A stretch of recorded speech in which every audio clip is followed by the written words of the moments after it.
guys, Christian the Haver Card Man coming back at you with another video today, and this time around we are going to be doing my Zombie World deck review. But before we get into that, be sure to hit that like and subscribe button down below so you guys can stay updated on future content like this, as well as deck profiles and hopefully in the future some meta analysis. And while you're there, you might as well go ahead and check out all the links down in the description below as well to the other channels I'm involved in, like Team Chaos Stream and the Coalition of Scrubs. If you guys haven't heard of the Coalition of Scrubs yet, or you don't know what it is, it's basically a Yu-Gi-Oh channel that me and 6 other Yu-Gi YouTubers are a part of. We get together to make you guys some awesome Yu-Gi-Oh content. So be sure to go check that out. I also have each of the individual creators linked down in the description as well. Be sure to go show them all some love. They're wonderful people. They're making you guys some awesome content. So definitely be sure to go check them out. Anyways, without further ado, let's go ahead and get into today's Zombie World deck review. So starting off in normal fashion of these deck reviews, we are going to be going through the pros and the cons of this deck. Now, the pros of this deck is that, of course, this can be played as either an aggro or a control style build. It really just depends on like what cards you throw in and how you play the deck. You can easily play it for aggression and just go second and output tons of damage, or you can adjust it to go first and play the control style build, getting yourself several disruptions and being able to set up a decent enough board to hopefully push for a game the following turn. Now, both of these are fairly similar builds for the most part, but Control has definitely seen more popularity, especially with Doom King Baller Drock being a card and being able to get 2 disruptions out of just one guy is pretty insane. We'll kind of dig deeper into that later on, but this deck has several different easy 1-card starters. It's fairly easy to learn, and honestly, it's a fairly budget deck right now. There's a few kind of more expensive cards you can pick up for the deck, no problem, if you have the budget for it. But if you are a budget player looking to build a fun deck that's easy to combo off with and fun enough to play, try out Zombies. It's actually kind of worth a shot. Look up some deck reviews, or deck profiles, I mean, and, you know, kind of figure out your playstyle if you like this kind of deck. And the last really good thing about it is that it can actually keep up with the meta fairly well. It's really only a rogue tier strategy at best, but it can hold its own in some of these bigger matchups. Maybe not so much in the Eldritch or Adamantipator format, but it can hold itself against stuff like Orcus and Sky Striker just fine. So another cons to this deck is that it can die to a lot of the blowout cards of the format, including Nibiru, DD Crow, Called by the Grave. At least most of these cards actually like really stop the strategy, or at least slow it down for the most part. And of course it does fall into other blowout cards. It can be disrupted easily by like Ashes and Effect Veilers if you do them at just the right time. And really, it's not impossible to stop this deck, but it's also not guaranteed that you're going to stop it off of just 1 or 2 disruptions. So it's kind of it is easy enough to stop, but at the same time you really got to know when to stop it, otherwise it's going to be able to just do what it wants to do anyways. So let's go ahead and actually get starting off with the numerical value of this deck and getting to the real ratings of it, the real meat and potatoes. So as per usual, we are going to start off with consistency. And now, like I said in the pros of this deck, there are plenty of 1-card starters. Most deck lists that I've seen are playing at least 5 normal summons for the deck that are 1-card starters on their own. And I'd have to personally give this rating an 8 out of 10 because, yes, most hands will allow you to get into a lot of plays, but you're not always guaranteed to, and even if you do get the good hands, you know, it's easy enough for sometimes, like, if they're not good enough, they can't really survive the full turn, since everybody's playing hand traps or, like, some sort of disruption, that it's not necessarily guaranteed that you're going to be able to get off with your plays. So, I know this is kind of dipping into the resistance category, but it is important to note that for consistency, that, like, if you only end up with 1 card in your hand that's actually going to facilitate your plays, you're not really considering that as a consistent deck, because 9 times out of 10 you're probably not going to be able to actually make that card go off. And it's also easy enough to draw bricks with this deck because there's a lot of stuff that you want in the deck itself that you don't really want to see in your hand. There is ways to get it to where you actually want to be, because normally you want those cards in the graveyard, but you have to send them from the deck first. So you kind of really got to be worried about that. Like I said, there are some ways to get those cards in the graveyard still from your hand. It's more of a roundabout thing, and it's not the way it's really intended to be done. So once again, this deck is easy enough to play with most hands that you'll end up getting. It's about 8 out of 10 times you'll have a successful opening hand, so that's kind of where I'm rating that one, and that's where I stand on that. So let's go ahead and move on to the resistance of this deck. I will give this a 7 out of 10 because, like I mentioned, this does fall to several of the hand traps, including the DD Crow, Ash Blossom, Effect Veiler, Infinite Impermanence. It does get hurt by those pretty well. It can play through the Ash and Effect Veiler a lot better than it can the DD Crow, because it does really want that graveyard setup. And if you DD Crow their graveyard setup before they get the chance to use it, well, then they can't use it, and that can that can disrupt their engine pretty darn well, especially if you hit the Doom King Ballardrock when it gets sent to graveyard. That's a pretty devastating one.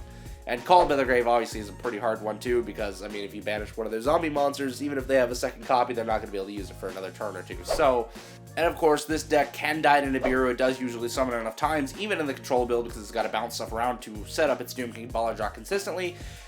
And, yeah, I mean, so Nibiru hits it pretty hard. There's not really much it can do after it gets Nibiru to be able to bounce back, so that's kind of a sticky situation there. But, cards like Dark Ruler No More and Evenly Matched are huge blowouts to this deck. Like, yeah, Lightning Storm's okay, but it's not going to do nearly as much, because 9 times out of 10, these players are putting Doom King Ballardrock in defense anyways, just because he's there for disruptions. They don't necessarily care about the big body. It's easy enough for them to get him back on the field anyways, so they're not worried about him getting beaten over by battle. So, I mean, Lightning Storm's not going to do much, because that's only going to take out attack position monsters. Once it's evenly matched, though, being able to give them one card, they're obviously 9 times out of 10 going to choose that Doom King Ballardrock, because that's, like, their most important for the strategy. But if they can't keep anything in their graveyard, if they have to banish all of that extra stuff, that's going to hurt severely. And, of course, Dark Ruler No More, you're getting rid of the disruptions from the Doom King Ballardrock and, like, whatever else they have. I know decks to play, like, Vampire Sucker, you know, all this other stuff. So, I mean, of course, they do still have back row. They do still play plenty of back row cards. Like, Super Poly is huge in this deck. But, regardless, Dark Ruler No More still hurts it pretty well. So, that's it for this section. Like I said, it's about a 7 out of 10 on resistance. So, I mean, it can play through stuff. It's just not the greatest at it. So, with that being said, let's go ahead and move on to the power of this deck. Now, for the most part of this review, I am talking about the control build, just because, once again, it is the more popular version of this deck. So, for power, I'm going to give it a 7.5 out of 10. It's not usually very likely this deck's going to be able to follow up the OTK immediately. There's a good chance that going into turn 3, they can spam out enough stuff that they can go for game. But it's not always going to be the case. It's not always guaranteed that they're going to have that much on field to be able to attack for that much damage. Because 8,000 is a lot for it to go over, and not to mention some decks, you know, get life gain, or they get stuff like, it was one of the Ghost Girls that gives you life points. I want to say it was the Winter Cherries one. I can't remember, but either way, there's plenty of ways to gain life points in this game. There's also plenty of ways to burn it, so that's why it's kind of like, it depends on what your opponent does. You might be able to hit around that 8,000 damage range, but it's not always going to be like a guaranteed push for game. So that's it for power. Let's go ahead and move on to disruption. I'm going to give this category an 8.5 out of 10, just because, yeah, you get your Doom King Ballardrock that can set up a couple of negates / disruptions. You can get stuff like a Super Poly that can set disruptions in the back row. You can obviously play normal back row, like stuff like Summon Limit. You can probably play TC Boo if you really wanted. Actually, I believe Rivalry of Warlords is a much better card for this deck, because once you get Zombie World on field, if you play Rivalry of Warlords, once your opponent gets that first monster on field, they can't summon anything else, because unless they're playing a zombie deck. If they're playing a zombie deck, they'd be able to get away with it. But if they don't main deck zombies or have zombies in the extra deck or anything, that's all they can summon. They can only summon the one monster, because once it hits the field, it becomes a zombie monster. So anything in the hand that's not a zombie, they cannot summon, because Rivalry of Warlords is on the field. So that's a pretty good little tech for this deck. I don't know if there's a lot of builds playing it. I haven't really seen that many of them, but I'm sure there's probably a deck or two that is playing this. So if nothing else, it's a good side deck option. But once again, this deck is really good for just being able to pump out a couple of disruptions. It pumps out a few more consistently, and then of course it can still have stuff like hand traps and whatnot, so it's not like impossible for this deck to be able to disrupt an opponent. It's just not like the greatest at it. It's not like Sky Striker level of a disruption, so it's, you know, it's one of those things where you're kind of getting like that mix of decent sized bodies and disruptions. A little bit more on the disruption than the decent bodies though. So this deck also usually main decks things like Called by the Grave or Ghost Spell and Haunted Mansion, because it really doesn't want its plays to get disrupted. So if your opponent tries to hit you with a DD Crow or anything that banishes from the graveyard, you have a Ghost Spell to counter that. You have a Called by the Grave to stop anything like Ash or Effect Veiler if you really need to, just to make sure that your plays go off. So it does main deck stuff like this, so if they don't end up needing that to protect their own combo, they can use it as disruptions against their opponent. Like Orcus is a really good card, or a really good deck to use Ghost Spell with. There's a few other decks that just banish cards, but yeah, there's plenty of decks that you can use Ghost Spell to disrupt against. It's not entirely unlogical, or it's not entirely wrong to use it, and once again, they really want to make sure that their graveyard is protected, so they're going to be running the Ghost Spell on Haunted Mansion. And personally, I've come to like this card in my decks myself, because it is also a negate to Called by the Grave, which is hilarious. Having somebody try to negate your hand trap, and then you negating their hand trap negation with a hand trap. It's a hilarious thing. So I love Ghost Spell, but that is it for Disruption. We'll go ahead and move on to the flexibility of this deck. The flexibility, I gotta give it 6 out of 10 because most times this deck is going straight for that Doom King Baller Drop play and not really worried about much else. And there's not really too many different lines of play that it can go into. There might be like a few Link plays, maybe a couple of Exceed plays, but for the most part, they're just kind of beelining it for that Doom King Baller Drop and trying to get that set up for the Disruption so that on the following turn it can put out some damage and maybe go for game.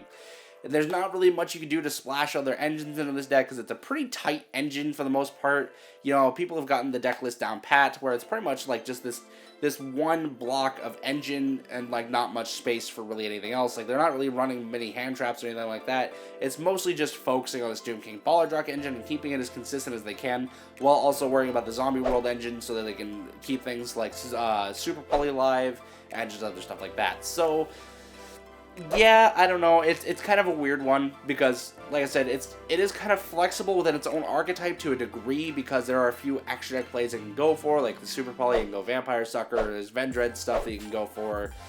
There are things within the archetype specifically that it can use and can go into, but in terms of like outside flexibility or like adding anything else into it, you're not really going to be able to do anything. Like there's not any room in this deck at all to be able to do anything like that, and you're not going to be going in any really crazy extra deck plays. You're going to be kind of staying within that tight little zombie window. So it's kind of an awkward one, but like I said, I'm only giving this one a 6 out of 10 because it can be flexible enough in what it is playing in the deck or like in how it plays within the deck itself, but it doesn't really expand outside of that box at all.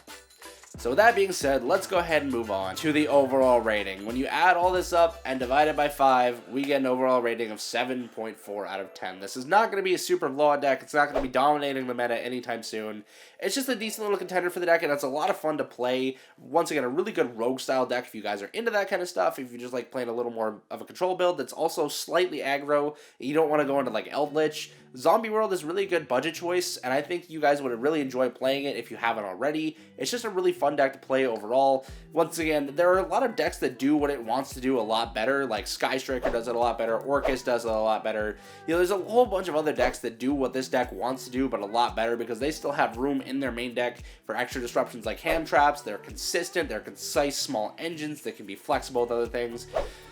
Zombie World is really just kind of one of those overkill engines that it like has to take up almost the entire deck just to be able to play, and it's, you know, once again, there are better options to play. It's all personal preference at this point, though. It's just like, what style do you like to play? Are you just more of a fan of zombies than you are warriors or, you know, machines, you know, whatever. If that's what you like, go for it. You know, if you just like the zombie theme and you're just here to have fun, Zombie World is a good casual / rogue deck. I think a lot of people can have a lot of fun with this. You can obviously become a really good Zombie World control master that can do a lot of stuff. I've seen a couple of Zombie World decks, I'm pretty sure, take top spots at events. I can't remember exactly, but they have done stuff in the meta before. They have been present. They're just not like overkill. They're not going to be over the top, any like pressing meta anytime soon. And of course, people when they first saw Eldritch thought that everyone's going to be playing Zombie World Eldritch control, and it just didn't happen. It just doesn't really work. And Eldritch is obviously a better control deck, but way too expensive for most of us. So if you're looking for, once again, a cheaper deck, Zombie World is probably the way to go if you're looking for this kind of style of play. And that's all I got for you guys today. So thank you so much for tuning in. I hope you enjoyed the video. Your guys' support has been insane over the last few months. I've just started this channel. We're already over 120 subscribers. So please keep on killing that support and hit that like and subscribe button while you're at it. And I hope to see you guys all in the next video. Remember to have fun and make your move. Peace out. I'm a love giver, searching for glory. I'm a strong winner. Throw me the ball 'cause I'm a hard hitter. Only be swimming in the